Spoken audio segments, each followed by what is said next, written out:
Vous galérez à déchiffrer les mystères de votre Lawrence Eagle. Vous avez l'impression d'être perdu en pleine mer, sans boussole ni carte digne de ce nom. Prêt à découvrir les réglages de base qui révolutionneront vos sorties de pêche?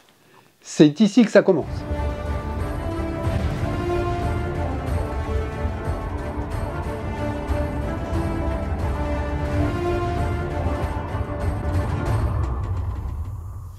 Lors du premier démarrage, des boîtes de dialogue apparaissent pour vous guider dans la configuration initiale. Langue,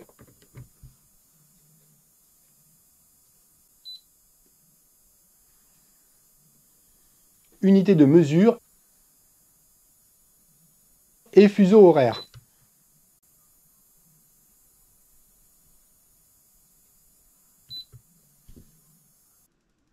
Avec la touche Menu, en bas à gauche, vous avez la liste des opérations possibles pour ce que vous voulez visualiser.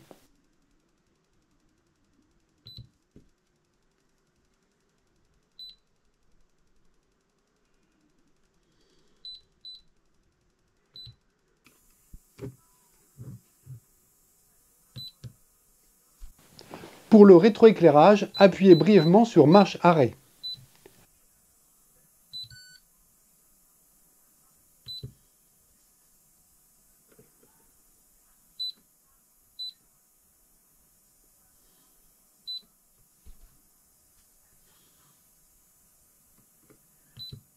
Et pour jour-nuit, dans le contrôle système, comme ceci.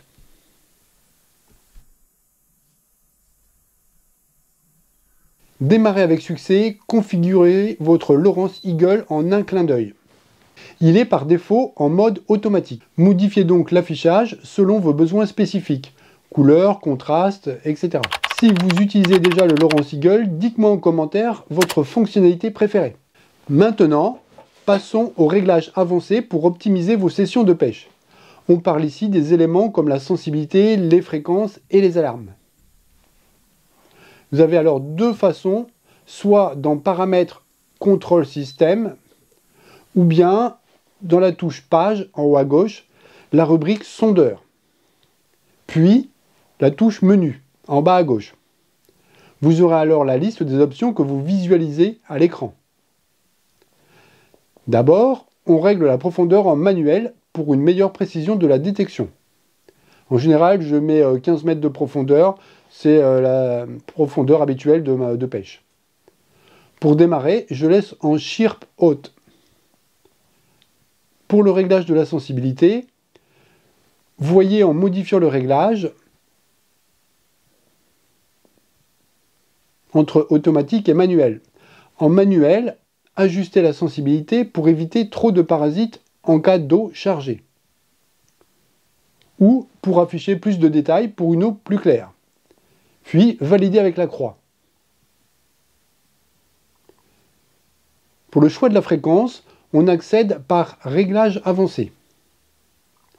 En général, je mets un ping de 14, c'est à régler selon les cas et la profondeur de pêche, ainsi que la vitesse de défilement.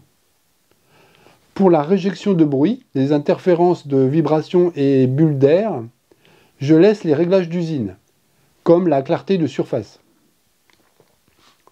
On verra à l'usage. Pour les alarmes et configurations, je paramètre aussi les alarmes pour signaler les poissons détectés. C'est le logo Fiche ID. Ou des profondeurs spécifiques. En retirant les images poissons et le son pour ne laisser que des arcs. Des sortes de dessins en forme de boomerang. Astuce Pro adapte la fréquence et les profondeurs pour une meilleure précision.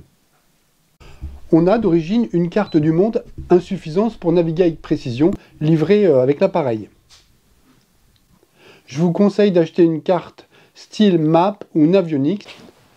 Dans ce cas, je réutilise la carte Navionics de mon précédent sondeur. Elle a la particularité d'être une carte récente avec des lignes bathymétriques rapprochées.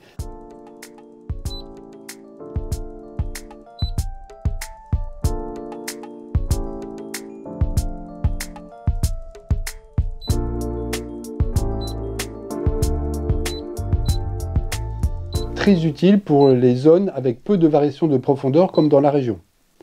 Et vous devez zoomer alors la carte jusqu'à une échelle de 100 mètres pour pouvoir avoir ces lignes. Pensez aussi à sauvegarder vos points préférés si vous en avez, comme je l'ai indiqué dans cette vidéo ici. De base, on a toutes les options cochées.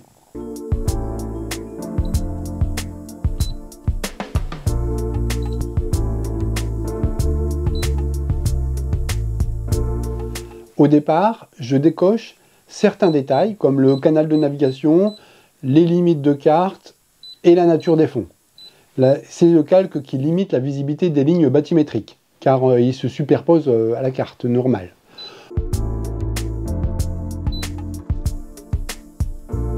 On y reviendra dans une autre vidéo, ultérieurement. Puis, je valide avec la croix. Pour mieux naviguer, apprenez vos cartes par cœur. Aujourd'hui, je vais vous montrer la création d'un waypoint.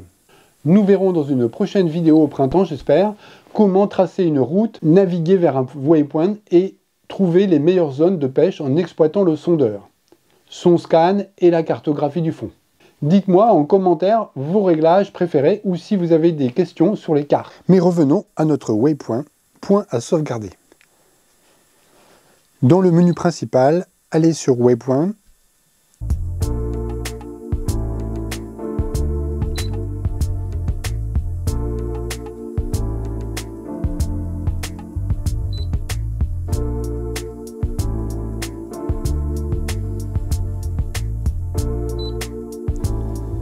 Dans le cas présent, les coordonnées du point ne sont pas indiquées. C'est normal, je suis en intérieur, le GPS n'est pas actif. Je travaille directement sur la carte Navionics.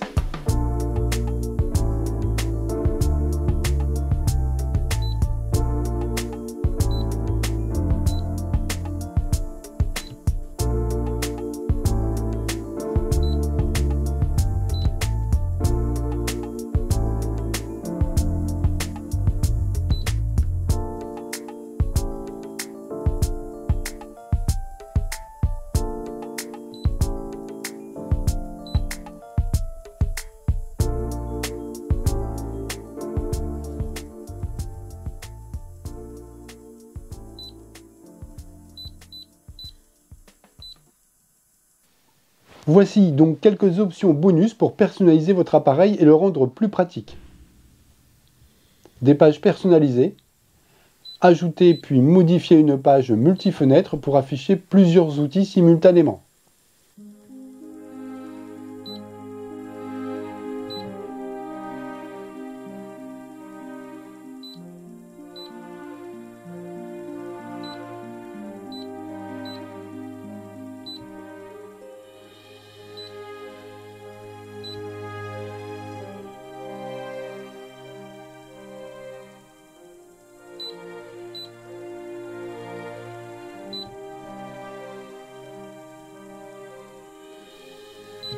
Et ajuster.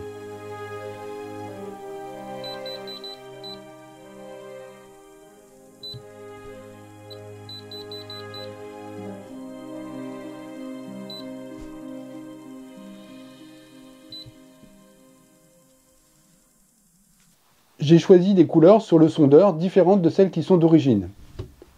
On va alors dans le menu sondeur, puis liste, options et options. La palette est réglée sur 1 d'origine. Je choisis avec du vert pour mieux avoir les algues et la ferraille mise en évidence. Pour l'exploration, des représentations 3D et l'historique des fonds marins, Side Scan et Down Scan, je ferai ultérieurement une vidéo sur le terrain, ce sera plus parlant. Pour la configuration des alertes concernant la profondeur et les obstacles en particulier, on cochera les hauts fonds. Pour éviter de se retrouver en pêche sur un haut fond, prenez Paramètres, Alarme, Paramètres. Les scènes simulées illustrant des alertes en action.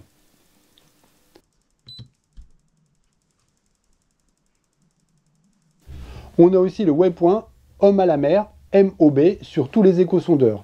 En appuyant simultanément sur plus/moins, l'écran affiche les infos de navigation jusqu'au waypoint qui viennent d'être marqués en zoomant sur l'écran, pour retrouver avec précision le point de chute. Pas ici, puisque je ne suis pas en navigation. Ne ratez aucune alerte, naviguez en toute sécurité. Petite astuce, utilisez le mode simulateur pour vous entraîner au réglage. Pensez à télécharger les mises à jour de la cartographie régulièrement pour rester au top, et c'est gratuit la première année chez Navionics.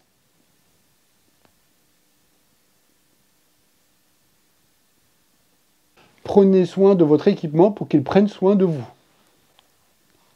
Un petit capot de protection évitera les éclaboussures et les rayures. Démontez votre sondeur si votre bateau est au port. Ça évitera l'humidité, la corrosion et le vol.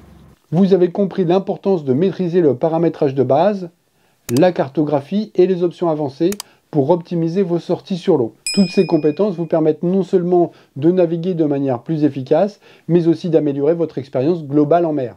Quels sont vos trucs et astuces pour une navigation réussie avec votre écosondeur? Indiquez-le moi ici. Voilà les amis, vous avez maintenant toutes les clés pour paramétrer votre écosondeur Lowrance comme un pro. Merci d'avoir regardé jusqu'au bout, prenez soin de vous, laissez un petit pouce bleu et abonnez-vous. On se retrouve très bientôt pour de nouvelles aventures de pêche et d'autres réglages plus poussés sur cet appareil écosondeur. Ciao tout le monde!